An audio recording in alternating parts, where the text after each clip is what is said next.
Sobat WB Gemilang. Gimana nih kabarnya? Semoga baik-baik aja ya. Oh ya, perkenalkan nama aku Sofania Aulia dari kelas 10 BDP. Di sini aku kedatangan tamu nih. Ada dari kakak-kakak PPL dan juga kakak perwakilan dari SMK Wirabuana 1. Boleh perkenalkan dulu, Kak? Boleh. Kenalin, nama aku Irnawati dari 11 Manajemen Perkantoran 3 SMK Wirabuana 1. Selamat malam, Kak. Salam kenal. Sebelumnya perkenalkan, nama saya Didat Al-Fakih Fadilah dari kampus dari mahasiswa semester 5 kampus IAIN Laraiba Cibinong. Salam kenal ya, Kak. Salam kenal. Aku punya banyak pertanyaan nih. Boleh gak sih aku tanya ke kakak-kakak? Boleh. Boleh. Aku mau tanya ke Kak Fakih dulu ya. Gimana Boleh. sih perasaan kakak waktu pertama kali ngajar siswa-siswi SMK Wirabuana 1? Untuk pertama kali ngajar di sini tuh kebetulan saya dapat kelas di 11 BDP ya. Alhamdulillah untuk pertama kali pasti ada tegangnya, pasti banget tegang karena ya belum kenal, namanya belum kenal, kita nggak tahu karakter nama anak-anaknya, bahkan namanya pun kita belum tahu kan. Jadi ya pertama kali tegang sih, tegang banget. Cuman ya mengalir aja lah, Enjoy aja karena anak-anaknya juga welcome semua kok, baik-baik semua, enak. Ya, I feel you, Kak. Terus juga menurut kakak nih, gimana karakteristik siswa-siswi SMK Wirabuana 1? Wirabuana 1 karakteristiknya yang pertama banget dalam ada pikiran saya tuh humble parah. Jadi bukan cuma sekedar di kelas gitu ya. Setelah di kelas pun, di luar kelas ketika saya lagi piket di bawah, lagi duduk, tiba-tiba mereka nyamperin aja gitu. Nyamperin, datang, ngobrolnya macem-macem sampai ya seru gitu, asik dah. WB1 nih, WBL kan jadinya. WB1 nih anaknya aja, maksudnya welcome semua, nggak ada yang sinis-sinisan, nggak ada yang cuek, itu nggak ada. Semuanya dari bagian guru, siswa-siswinya juga sama semua, kayak semuanya tuh humble, bener-bener enak buat diajak ngomongnya juga. Iya. Terus kalau kakak, gimana sih perasaan kakak pas pertama kali diajarin kakak PPL? Perasaan aku gimana ya? Awalnya tuh aku ngerasa takut karena takut kakak-kakaknya galak. Ya kan, karena biasanya kan kita diajarin sama guru ya, dan kita udah tahu karakter guru itu kayak gimana. Cuma kan kalau misalnya sama mahasiswa ini kan baru, jadi aku takut, kakaknya takutnya galak, terus takut cara penyampaian materinya itu berbeda dari guru-guru yang biasa ajarkan. Terus juga takut kalau misalnya materi yang disampaikan ini kurang dipahamin oleh kitanya. Duh, aku mau lagi diajarin sama kakak-kakak PPL. Emang nggak diajarin ya? Cuman sekali itu pas pelajaran Bu Novi, tapi udah nggak lagi. Di mana tuh, di kelas? Di kelas 10 BDP yang di lab. Oh, yang di lab, Yang sama ice saya juga. breaking, ya. Itu seru banget. Itu kelas 10 BDP itu seru-seru anaknya. Waktu apalagi ke itu si Vincent tuh, masih ingat kan si Vincent, si Rizky. JK ya. Dia tuh bener, anak-anaknya enjoy semua. Bahkan sampai kemarin tuh mau olahraga bareng sama si Vincent malah. Iya. Sama nge-gym bareng, pengen nge-gym bareng. Berarti udah deket banget ya, Kak? Makanya baru 1 kali 2 kali pertemuan juga udah deket banget. Itu yang satu luar biasanya tuh, anak-anak tuh humble banget ya. Mantap banget pokoknya. Terus juga menurut kakak ya, ada gak sih perbedaan teori pas waktu kakak ngajar di kuliah sama praktik langsung di kelas ini? Kalau ada, boleh ceritain gak, Kak? Praktek ngajar di kuliah, kami nggak ngajar sih di kuliah, cuman waktu itu tuh sempat ada micro teaching sekali. Untuk kalau ngajar di perkuliahan kami nggak ngajar sebenarnya, cuman belajar tetap sama kayak kalian. Cuman waktu itu ada sempat 1 kali kelas, itu kelas micro teaching. Dulu kami micro teaching tuh penerapannya sesuai dengan materi yang diberikan dari dosen aja. Jadi dosennya ngasih materi buat kita ngajar anak SD bahkan waktu itu. Kebetulan kelompok saya dapat yang bagian anak SD-nya, bukan yang anak SMP atau SMA. Suruh dong, Kak. Makanya ketika penerapan di anak SD-nya itu kan saya terapkan micro teaching buat anak SD, tapi pas ngajar malah ke anak SMA. Itu bingung saya jadinya. Tapi ada beberapa hal yang di hal micro teaching yang waktu diajarkan di perkuliahan itu saya pakai di kelas 11 BDP itu masih cukup selaras lah, masih nyambung gitu istilahnya. Soalnya kan mereka dulu juga anak SD, kan? Saya juga anak SD juga. Semuanya. Semuanya anak SD, ya sama. Ya, menurut Kak Irna, ada gak sih momen seru yang gak bisa dilupain pas diajar sama kakak PPL? Ada momen serunya tuh, jadi waktu itu kan lagi ngajar, terus ada sesi tanya jawab gitu. Nah setiap kali kita jawab pertanyaan itu nanti bakal dikasih gift, makanya kita jadi semakin semangat buat jawab pertanyaan yang diberikan. Mau Kak, datang dong ke kelas aku Kak. Di kelasku malah hampir semuanya tuh dapat coklat. Iya. Tanya boleh. Kelas di aku 11 kapan BDP. Kak? Kelas 10 BDP. Aku nggak dikasih ngajar dong, kasih ngajarnya cuma 11 BDP doang. Iya. Nanti kalau jam kos datang aja. Sayangnya udah pekan terakhir kayak di sini. Iya. Udah pekan terakhir nih, terakhir itu di hari Sabtu besok penutupan udah selesai. Terus juga mungkin menurut Kak Irna gitu, kakak-kakak PPL-nya gimana sih karakternya? Karakternya jujur ramah-ramah banget, baik-baik banget, apalagi kalau ngajar itu beneran sabar banget. Kalau misalnya masih belum paham sama materinya, bakal dijelasin lagi dari awal supaya kita nih bener-bener paham. Terus juga menurut Kak Irna nih, kakak-kakak PPL itu kakak anggap jadi sebagai kakak, guru, atau orang lain gitu, menurut kakak gimana? Menurut aku lebih ke kakak, karena perbedaan umurnya juga kalau misalnya dibandingin sama guru ini nggak terlalu jauh. Makanya dari itu jokes-jokesnya kadang tuh sama gitu. Gen Z juga masalahnya. Iya, Umurnya sama ya, selera umurnya. Selera umurnya Sama sama. juga. Makanya di kelas tuh enjoy banget diajarin sama mereka. Ice breaking-nya juga seru banget sih Kak. Seru-seru banget. Satu frekuensi Satu pokoknya. frekuensi banget. Terus juga ada gak sih Kak kesalahan kecil yang bisa Kakak jadi pelajaran buat kedepannya nanti saat mengajar di sini? Kesalahan yang di sini yang buat ngajar di tempat lain jadi pelajarannya. Apa ya? Sebenarnya kalau kesalahan di sini tuh sangat kecil banget.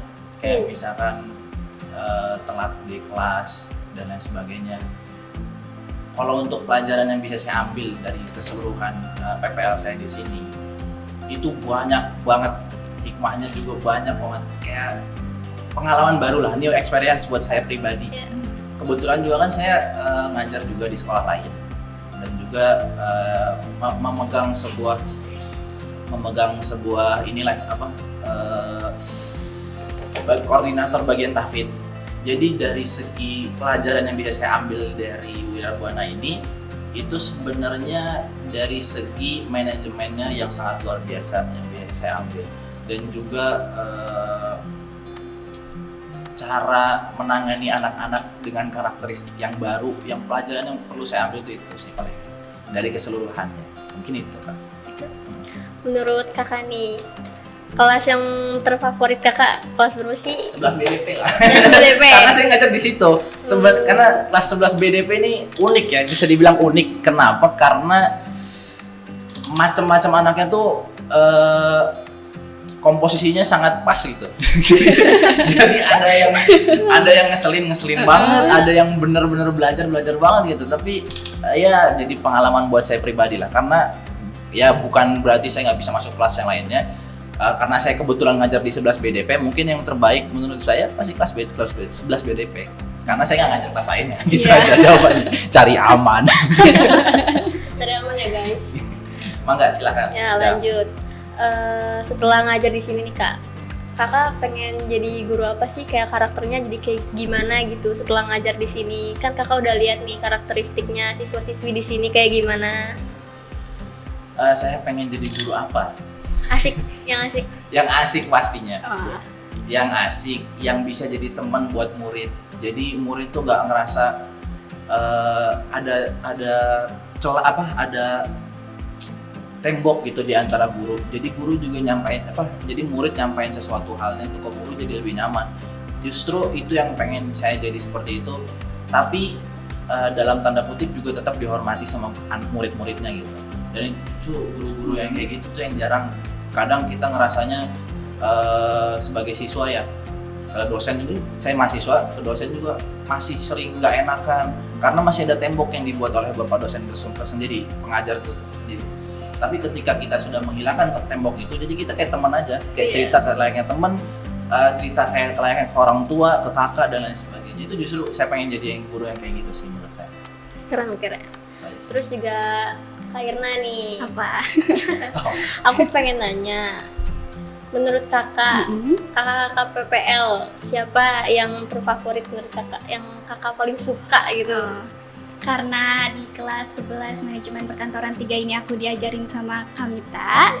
Jadi menurut aku yang paling favorit itu Kamita. Karena dia tuh ramah banget kalau misalnya ngajarin. Terus juga orangnya tuh sabar banget walaupun kelas lagi berisik gitu ya. Dia tuh nggak pernah marah, dia malah bilangin dengan lembut kayak jangan berisik ya gitu. Terus dia juga sering ngasih tuh gift-gift kecil setiap kali kita aktif di kelas atau jawab pertanyaan dari dia gitu sih. Emang sih kalau BDP tuh pokoknya paling ramai banget ya guys. Terus juga menurut kakak ya, kakak ada pesan gak sih buat kakak-kakak PPL lain dari kuliahan yang lain gitu, bakalan datang ke sini, ada pesannya gak sih? Ada pesannya tuh, semoga mereka yang datang sini membawa metode pembelajaran yang lebih asik, lebih seru, dan juga semoga orang-orangnya ini ramah-ramah. Kalau Kak Fatih sendiri gimana? pesan Kesan-pesannya? kesan-pesannya ya di Wirabuana, kesannya tuh sangat luar biasa. Ini experience yang baru buat saya, pengalaman yang baru buat saya, benar-benar baru. Karena selama ini saya belum pernah mengajar yang ada perempuannya, belum pernah selama ini. Jadi cuma ngajar ke laki-laki doang. Kalau misalnya kita kan ngajar ke laki-laki, ya laki-laki ke laki-laki gitu, salah dikit push up, Kalau mukul ke cewek gimana? santai aja. Enggak, kalau saya kan kebetulan di pondok, jadinya ngajarnya ya kayak gitu, apa adanya gitu. Tapi kan sekarang kan kita ngajar di perempuan, yang ada perempuannya. Jadi benar-benar harus memperhatikan setiap omongan yang saya omongin, setiap hal yang saya lakukan. Itu benar-benar harus diperhatikan banget. Takutnya ada sedikit yang saya lakukan atau sedikit yang saya katakan bisa jadi sakit hati di teman-teman sekalian yang perempuannya. Karena jujur ini kesan saya ini sangat luar biasa, karena pertama kali saya ngajar yang benar-benar ada perempuannya dan juga dicampur gitu, dan sangat luar biasa di Wirabuana ini. Walaupun cuma 1 bulan ya, sebenarnya kurang sih, saya pengen lebih sebenarnya pengen lebih, karena jujur experience kayak gini yang saya cari sebenarnya di perkuliahan. Betah ya Kak? Betah banget. Betah banget sih. Betah banget pasti. pasti. Untuk pesannya buat teman-teman mungkin lebih semangat lagi belajarnya. Jangan kita jadi malas, udah nggak diajarin sama guru PPL gitu kan. Karena guru PPL ini kan fresh 1 bulan gitu, pelajarannya baru, metode baru, kasih hadiah terus ya kan. Setelah itu guru PA yang biasanya ngajar, wah udah malas Pak Syarif lagi, malas Pak Akrom lagi, gak usah masuk aja, bolos aja deh pelajaran Pak Akrom gitu. Jangan, karena teman-teman sekalian, pesan saya itu kita belajar agama wajib, walaupun walaupun guru siapapun itu, tetap kita wajib buat belajar agama, itu kewajiban buat kita. Nih, kan kakak sering kasih gift ya? Nah, Aku kepo dikit sih. Gift-nya tuh kan pasti harus ngeluarin uang ya. Itu kalau boleh tahu uangnya dari mana? uang pribadi. Uang pribadi? Uang pribadi. Semuanya gift, semuanya itu uang pribadi. Jadi nggak ada dari patungan orang gitu, Mbak. Dari uang pribadi semua. Halal insya Allah. Halal. Oke. Silakan. Terus juga kan pasti kakak selalu bikin ice breaking ya. Itu ice breakingnya dari mana sih? Ice breaking itu sebenarnya saya sudah siapkan dari micro teaching. Di pelajaran micro teaching itu sudah ada materi tentang hal tersebut. Jadi gimana cara kita mengendalikan kelas yang supaya nggak gabut lah istilahnya, nggak bosen gitu-gitu doang kan kelas. Nah itu saya sudah belajar dari situ. Dari mana sumbernya? Sebenarnya banyak dari sumber-sumber yang sudah ada kayak YouTube. Saya biasanya nonton YouTube dulu. Kalau nggak yang biasa lewat di TikTok. Oh ini nih seru nih kayaknya diterapin di kelas nih. Ya udah kita coba akhirnya di kelas. Itu sih kalau sumbernya, buat sumbernya. Terus juga ada gak sih hal-hal yang gak bakalan kakak lupain nih, misalnya kalau kakak udah selesai ngajarnya di sini? Boleh ceritain gak sih Kak? Hal yang gak bakal dilupain tuh kemarin pas terakhir saya ngajar di kelas BDP itu, si Irsyad nangis, Bu. Saya pengen si Irsyad nangis, saya tegal. Benar-benar saya, Pak, ngajar di sini aja gantiin Pak Akrom. Itu saya gak bakal lupa. Karena emang si Irsyad ini di kelas 11 BDP luar biasa. Pokoknya setiap saya masuk, sebelumnya saya tanya ke Pak Akram, si Irsyad ini paling masuknya cuman pas lagi dia mood aja, dari satu pelajaran PA itu pas lagi mood aja, tapi pas lagi nggak mood dia nggak masuk. Tapi semenjak pelajaran saya jadi masuk terus dia lebih awal gitu. Makanya itu yang saya lihat luar biasa. Keren. Walaupun cuma 1 bulan saya bisa mengubah satu orang itu sangat luar biasa lah menurut saya. Itu yang nggak bakal saya lupain sih.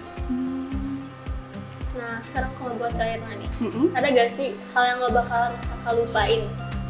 Hal yang gak bakalan aku lupain selama diajar oleh kakak-kakak dari kampus ini tuh mungkin dari metode pembelajarannya yang lebih enjoy, terus juga dari tutur bahasanya tuh yang bisa lebih mudah dipahamin gitu kalau misalnya memberikan materi.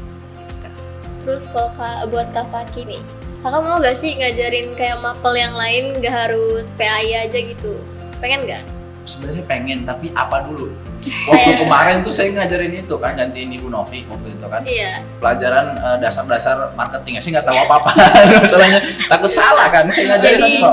ice breaking aja ya? Ice breaking aja, jadi saya bukannya sebenarnya mau ngajar di pelajaran yang lain, cuman karena keahlian saya di bagian agama ya makanya agama aja. Jadi takutnya salah ngajarin yang lain. Terus ada pesan gak nih buat kakak Irna gitu, karena udah diajarin sama Kak Faki, habis itu juga udah diajarin dengan baik gitu, gimana pesannya? Pesannya sih sebelumnya aku juga mau berterima kasih banyak sama kakak-kakak yang udah ngajarin kita dengan penuh kesabaran, dengan penuh semangat juga.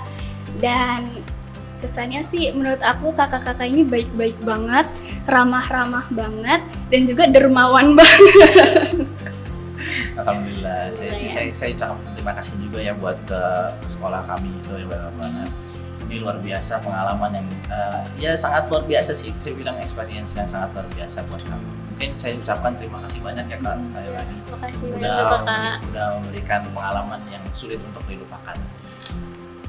Mungkin sampai sini aja ya semuanya. Saya pamit undur diri. Wassalamualaikum warahmatullahi wabarakatuh.